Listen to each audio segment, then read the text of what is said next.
اور جہاں فرمایا نا کہ ختنین پر تان نہ کرے تو مودودی جیسے کتے بھی باہر ہو گئے. بولیے سبحان اللہ. جماعت اسلامی کا سب سے بڑا دہریہ مودودی بروزن یہودی، اس نے پوری کتاب لکھی حضرت عثمان غنی کے خلاف. آپ کہتے ہیں جماعت اسلامی انقلاب لائے گی؟ وہ تو تفضیلیوں کی راویوں کی پروردہ ہے. میں نے شیعوں کی کئی کتابیں پڑھی ہیں، اس میں لکھا ہوا ہے، ایک شیعہ کی کتاب میں نے متا پر پڑھی، اس میں لکھا تھا امام اہل سنت کا فتویٰ کہ متا جائز ہے. میں نے کہا یہ سنیوں کا امام کون ہے؟ تو نیچے تھوڑا سا لکھا مودودی. میں نے کہا یہ قاضی کی جو سنیت ہے نا یہ اس کا امام ہے.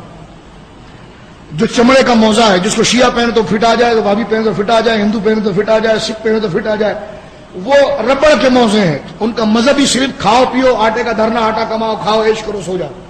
یہ جماعت اسلامی کا منشور ہے. تو اس ظالم نے حضرت عثمان غنی پر تبرہ کیا ہے، اور اس نے واضح طور پر لکھا ہے، اس کتابوں میں خلاصہ یہ ہے، مودودی نے اپنی کتابوں میں لکھا ہے کہ عثمان غنی سے جگہ جگہ پر غلطیاں ہوئی ہیں، حضرت امیر معاویہ سے خطائیں ہوئی، اور اپنے بارے میں کئی جگہ پر لکھا. میرے نزدیک جو حق ہوتا ہے میں بتا دوں. میں نے کہا یہودی کے پتر تیرے نزدیک جو تو سمجھے وہ حق ہے، اور معاذ اللہ حضرت عثمان غنی جو پروردہ مصطفیٰ ہیں، جو حضور علیہ الصلوۃ والسلام کی آنکھوں کی ٹھنڈک ہیں، جن کی حیات مصطفیٰ کی بارگاہ میں مقبول ہے، جن کے لیے سرکار اپنا امامہ اتار کر خدا کی بارگاہ میں دعا کرتے ہیں، جن کو مصطفیٰ فتنوں کے مقابلوں کے لیے تیسرے نمبر پر رکھتے ہیں. اور فرمایا حضرت مرہ بن کعب سے، وہ دیکھو وہ جو جا رہا ہے نا منہ پر رومال اوڑھ کر، اس کے زمانے میں فتنے بہت ہوں گے، فتنے بہت ہوں گے، لیکن وہ حق پر ہوگا. مرہ بن کعب کہتے میں دوڑتا ہوا گیا، منہ سے رومال ہٹایا تو عثمان غنی تھے.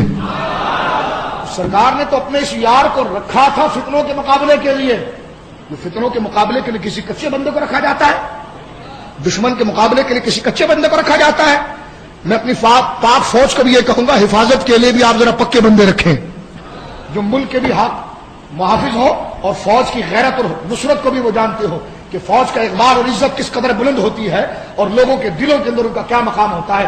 تبلیغی غداروں کو تم نے رکھا تو آج ہمارا سر پوری دنیا کے سامنے جھکا ہوا ہے.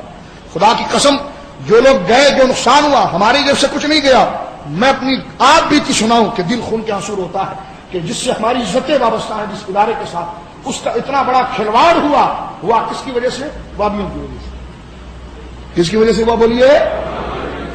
وابیوں کی وجہ سے ہوا ہے. تو لہذا ہم یہ کہتے ہیں کہ اس نہج پر آئیں، اور اس نہج پر آ کر اس عقیدے کو اپنائیں کہ خارجی کبھی وفادار نہیں ہو سکتا، اور راضی کبھی ملت کا وفادار نہیں ہو سکتا. تو یہاں پر بہت پیارا نقطہ ذکر کیا ہے علماء نے، اور حضرت انس بن مالک کہتے ہیں کہ شیخین